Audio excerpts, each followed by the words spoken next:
Assalamualaikum, salam sejahtera dan selamat petang kepada semua penonton yang mengikuti penonton di laman sosial FB Live. Okey, bersama dengan saya, iaitu saya sendiri adalah moderator bagi program Bual Bicara Ukur pada kali ini. Tuan-tuan dan puan, sebelum ni kita ada beberapa siri Bual Bicara Ukur, yang mana pada Bicara Ukur yang pertama tu kita ada berkongsikan peranan juru ukur bila nak raya. Okey, pada bicara ukur yang kedua pula, topik yang dibawakan adalah hak milik kekal versus hak milik sementara, yang mana di dalam topik tu ada juga dibincangkan bahayanya Lord Lidi. Okey, untuk kali ini pula kami bawakan topik yang saya rasakan sangat penting untuk pengetahuan umum bagi kita semua, iaitu relevankah peta pada masa kini. Untuk itu saya bawakan bersama dengan saya seorang panel yang istimewa pada petang ini, bersama saya Surveyor Nur Fariza, penolong ketua program UKO, ya. Apa khabar puan? Alhamdulillah sihat. Cik Fazili macam mana? Alhamdulillah, tampak bersemangat kelihatannya puan pada petang ni, ya. Kita memang kena semangat sikit puan, sebab petang-petang ni keadaan, orang kata keadaan waktu-waktu kritikal. Jadi kita nak naikkan aura kita punya penonton FBI. FB iaitu Facebook Keystone, that's why panggil FBI. Okey puan, kita sedia maklum, ya, dalam penggunaan peta, kita sedar tak sedar dalam seharian kita ada menggunakan, kita ada menggunakan peta seperti Google Map, yang mana ia digunakan secara meluas, tak kira apa orang kata, tak kira peringkat umur. Bukan itu saja, penggunaan aplikasi berasaskan peta seperti Waze, yang memang orang kata popular bagi mendapatkan kedudukan sesebuah tempat. Malah boleh pula kita tahu bila kita guna Waze tu, apa yang berlaku di sepanjang perjalanan, siap boleh bergosip-gosip lagi.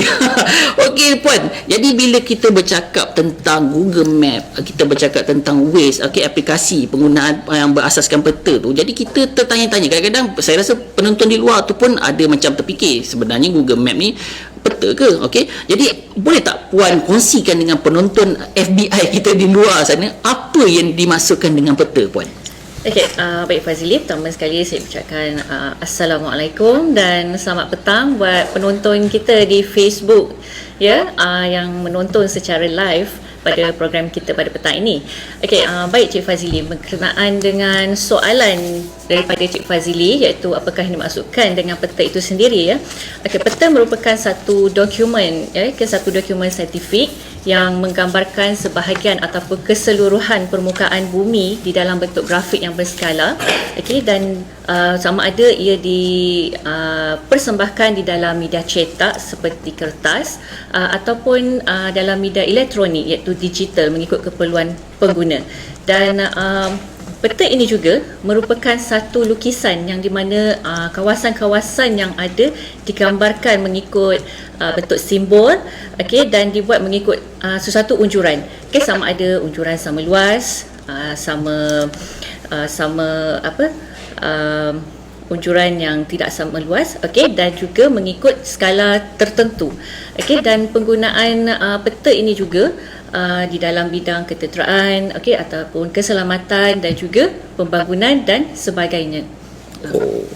Jadi itu yang dimasukkan dengan peta. Saya rasa memang orang kata peta ni dalam erti kata lain, dia adalah satu persembahan grafik, ya puan, persembahan grafik secara mungkin boleh jadi secara lukisan ataupun cetakan, dan mungkin boleh dipersembahkan secara digital. Okey tuan-tuan dan puan-puan, jadi kita dah tahu peta tu apa. Peta tu macam saya terangkan tadi, satu persembahan secara media cetakan ataupun satu media digital.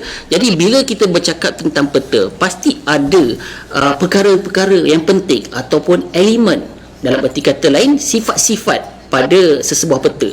Jadi puan, elemen yang perlu ada dalam pada sesebuah peta bagaimana? Baik. Elemen-elemen yang perlu ada di dalam sesebuah peta ini, ataupun ciri-ciri penting, ya, yang perlu ada dalam sesebuah peta ini, yang pertamanya adalah tajuk. Jika kita perasan pada satu peta, di atasnya ada tajuk.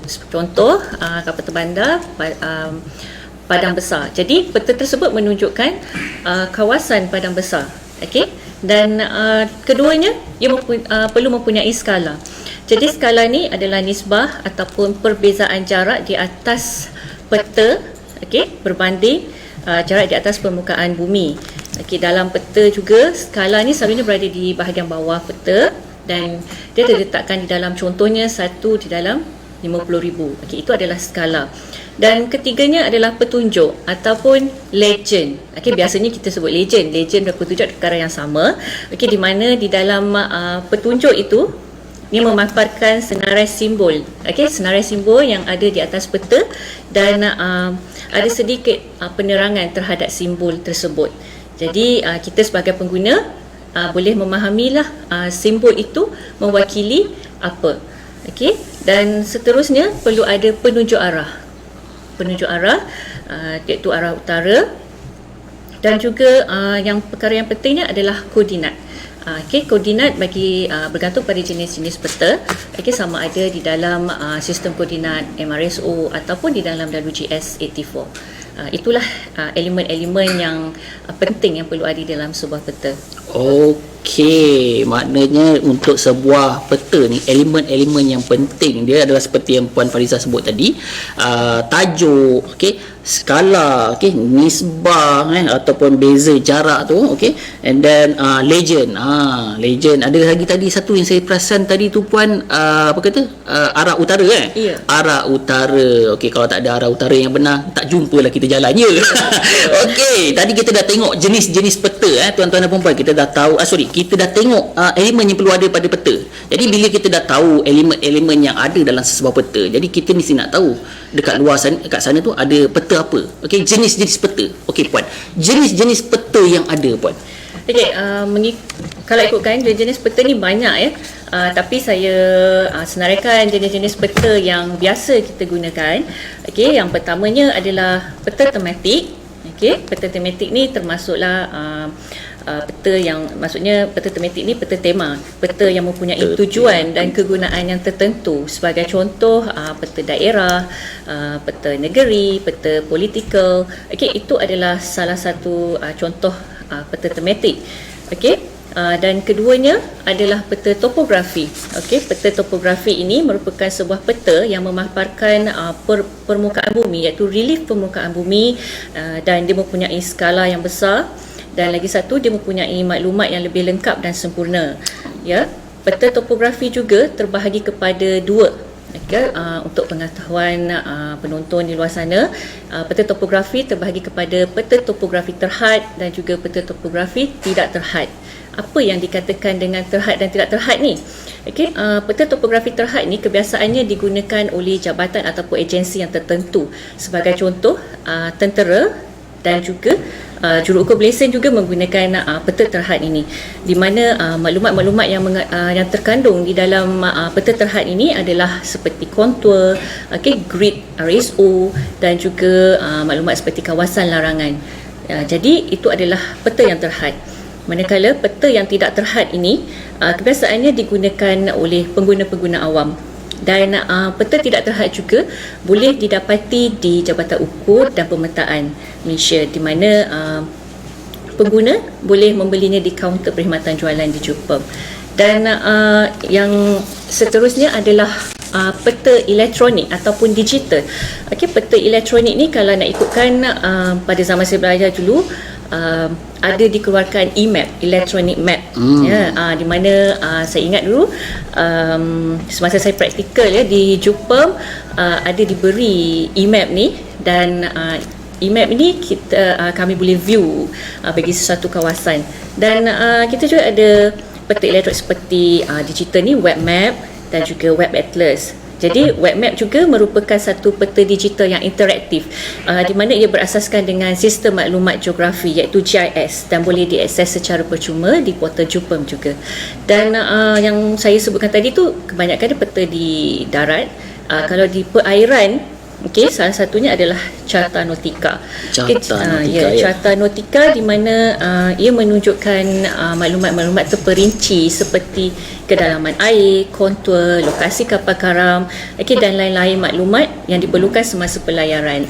Itu adalah jenis-jenis peta yang kita ada.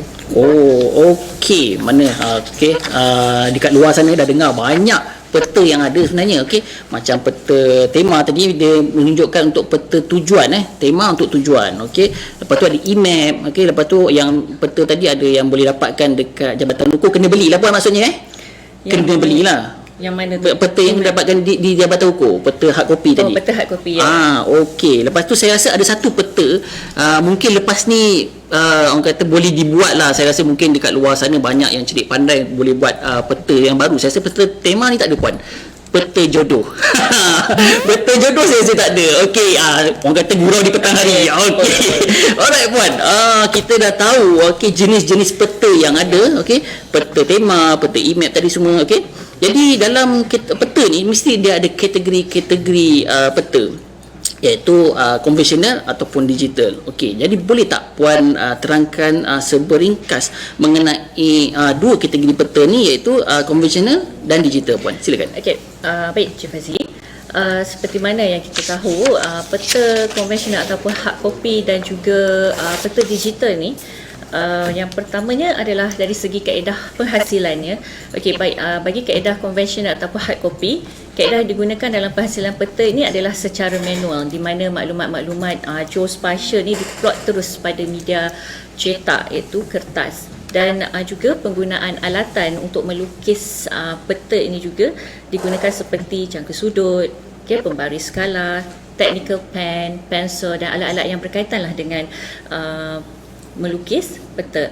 Dan kaedah lama ini juga kalau diikutkan pernah ataupun pernah disediakan di atas kulit haiwan, kain dan juga kertas. Manakala bagi peta digital, maklumat-maklumat geospatial biasanya diplot secara digital, iaitu pada CAD sebelum ia dicetak di atas kertas. Okey. Dan peta digital ni juga perisian seperti CAD, GIS ataupun aplikasi GIS digunakan dalam penghasilan peta tersebut. Dan ia juga melibatkan beberapa peringkat ataupun proses dalam penghasilan. Dan hasil peta digital ini juga di dalam beberapa format seperti .dwg, .dsf, ASCII dan lain-lain yang berkaitan. Okey, itulah seberingkas berkaitan dengan konvensional atau hard copy dan juga digital. Itu dia tuan-tuan dan puan-puan. Memang ringkas tapi penuh padat dengan informasi. Okey, jadi kita dah tahu apa yang kata maknanya konvensional dan digital tu lebih kepada kaedah penyediaan peta tu sendiri. Yang saya dengar tadi yang dikongsikan oleh puan Fariza tadi, ada menggunakan kulit haiwan pula untuk kita pelot terus. Okey, saya rasa memang susah tu nak buat tu. Okey, jadi kita dah tahu kategori tu. Okey, kita lihat pula puan. Boleh tak kita lihat pula pada beza kedua-dua peta ni puan? Okey, beza yang pertamanya kalau kita lihat dulu peta konvensional atau hard copy Okey, peta hard copy ni seperti mana yang saya terangkan tadi, kita menggunakan kertas. Okey, dan bila kertas semestinya bukanlah di dalam bentuk bersaiz A4, pastinya dia bersaiz yang lebih besar. Jadi ia adalah statik dan kita perlu bawa ke mana saja jika kita perlukan satu pekerjaan menggunakan peta tersebut. Dan peta hard copy ini juga sukar untuk dikemas kini. Okey, di mana ia juga memerlukan kos yang tinggi dan mengambil masa yang agak lama lah untuk pengemas kinian peta tersebut.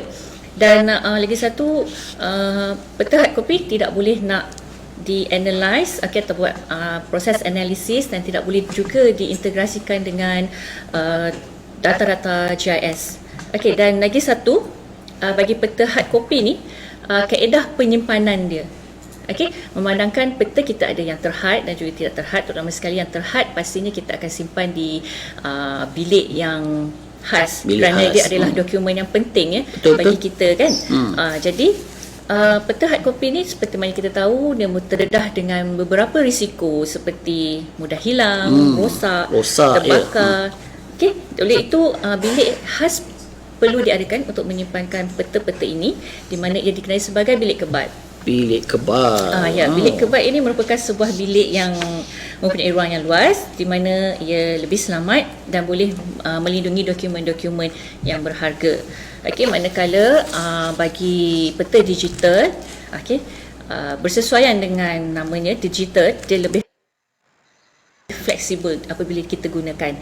Dan peta digital ini juga mudah untuk dikemas kini, memandangkan ia secara elektronik dan disimpan di dalam format yang tertentu. Dan peta digital ini juga untuk pengemas kinian kita boleh buat GIS, analysis, modeling, dan dia juga boleh diintegrate ataupun diintegrasi dengan data-data GIS yang ada. Manakala kaedah penyimpanan bagi peta digital ini ia lebih sistematik dan disimpan secara digital, sama ada di dalam server, PC ataupun pada cakra. Itulah perbezaan di antara konvensional hard copy dan juga digital. Okey, jadi kita dah tahulah beza kedua-dua jenis peta ni kan. Kalau hard copy tadi nak simpan dalam bilik kebal. Kalau simpan sendiri boleh simpan sendiri pun kan, tapi tak tahan lama lah. Okey, macam yang digital tadi boleh simpan dalam server, PC. Saya rasa ada satu lagi tempat kita boleh simpan, puan. Kat mana tu? Dekat dalam handphone. Okey, tadi kita dah tengok apa yang Puan Fariza terangkan mengenai peta. Dia dah terangkan elemen, dia dah terangkan ciri-ciri atau kategori jenis-jenis peta. Jadi kat situ, puan, saya rasa penonton pun nak tahu juga dekat mana letaknya tang relevan ni tu. Pada peta-peta ni digunakan pada masa kini, puan. Kita lihat pada peta hard copy ya. Peta hard copy ni pada masa kini memang kita lihat dia semakin terhad, tapi ia masih relevan dan digunakan mengikut keadaan. Saya sendiri juga mempunyai pengalaman menggunakan peta hard copy ni semasa saya pergi bercuti bersama rakan-rakan saya. Cuti kat mana tu? Langkawi ke? Macam mana tahu tu? Saya pun pernah juga. Sama lah, kita pernah menggunakan peta copy ya. Pada zaman tersebut peta yang digital tak ada lagi kan? Masih baru dibangunkan. Jadi kami menggunakan peta hard copy, iaitu peta pelancongan lah, untuk pergi bersiasat di kawasan Peranginan. Dan seterusnya peta hard copy ini juga dia masih digunakan sebagai bahan rujukan ataupun pembuktian, terutama yang melibatkan kes-kes mahkamah. Kes mahkamah. Dan selain itu juga ia digunakan bagi penentuan sempadan daerah, negeri dan juga negara. Seperti baru-baru ni Jabatan Ukur dan Pemetaan Malaysia telah menandatangani satu MOU persepadanan darat bagi Negeri Sembilan dan juga Selangor. Menarik. Ya. Manakala bagi peta digital, sejajar dengan zaman kini, mengikut zaman teknologi yang serba moden ini, penggunaan peta digital kebanyakannya digunakan oleh semua peringkat usia. Sama ada orang awam, jabatan dan juga agensi. Sebagai contohlah, pada saya yakin pengguna-pengguna awam ni banyak menggunakan aplikasi Google Map, Street View, and then Waze bagi tujuan penentuan lokasi. Sebagai contoh, rakan sekerja kita ada buat kenduri kahwin kan. Guna Waze ni kita cek rumah dia kan. Kalau kita memang kita pun tak tahu. Kita tahu tempat dia, cuma rumah kita tak tahu. Jadi kita menggunakanlah aplikasi Waze tu untuk pergi ke rumah dia. Betul. Dan manakala bagi jabatan ataupun agensi menggunakan peta digital ni untuk menguruskan data-data digital agar dia jadi lebih tersusun dan lebih baik. Sistem GIS juga merupakan satu contoh yang terbaik apabila ia digunakan dalam bidang pertahanan, pertanian dan lain-lain bidang yang memerlukan penggunaan peta digital ini. Okey, jadi kalau kita daripada perkongsian Puan Fariza tadi, kita nampak peta ni, penggunaan peta ni memang relevan, tak kira lah peta tu secara media cetak ataupun media elektronik, iaitu digital. Saya Puan Fariza tadi dah sebut pasal dia melancong dulu kan. Teringat masa zaman kita belia dulu. Belia dulu kita melancong menggunakan peta tourism. Peta tourism tu boleh dapat percuma je, boleh kita dapat kan dekat stesen-stesen minyak, kadang-kadang dia pamerkan kat luar, kita dapat percuma. Okey, puan, kita nak masuk ke penghujung punya soalan ni, puan. Ini last, saya rasa banyak soalan saya tanya tadi ni. Okey, ini bukan soalan, ini lebih kepada perkongsian. Apa perkongsian terakhir daripada puan untuk penonton kita di luar sana? Baik. Apa yang saya dapat kongsikan di sini penggunaan peta sama ada konvensional maupun digital, ia masih lagi relevan dan boleh diguna pakai oleh pelbagai pihak, bergantung kepada penggunaan kita lah. Okey, dan walau bagaimanapun penggunaannya haruslah memberi manfaat kepada kita semua serta tidak disalahgunakan bagi tujuan kepentingan peribadi. Itu saja perkongsian yang saya dapat kongsikan buat penonton-penonton di Facebook. FBI. Ya, Facebook Instone. Okey, itu dia tadi perkongsian yang telah diberikan oleh Surveyor Nur Fariza Zainal tadi. Banyak input-input daripada beliau dapat kita semua ambil sebagai pengetahuan umum. Okey, oleh itu marilah kita sama-sama jadikan ianya sebagai ilmu untuk kita semua. Okey, pada penonton FBI live di luar sana, kami ucapkan jutaan terima kasih kerana sehingga kini masih bersama terus dengan kami, dan tidak lupa pada yang like FB Instone. Okay, sangat-sangat terima kasih juga kami ucapkan. Jangan lupa pada semua untuk terus like dan share FBI kepada semua, dan pada yang tidak berkesempatan untuk mengikuti tontonan secara live ini, anda masih boleh terus untuk mengikuti semula buat bicara ini. Okey, dan terima kasih juga kepada tim pada tim ABS Studio yang sudi menjadi rakan strategik bagi program buat bicara ukur live FB ni. Okey, akhir kata salam jumpa lagi, dan kami BUP Rangers mengucapkan Assalamualaikum.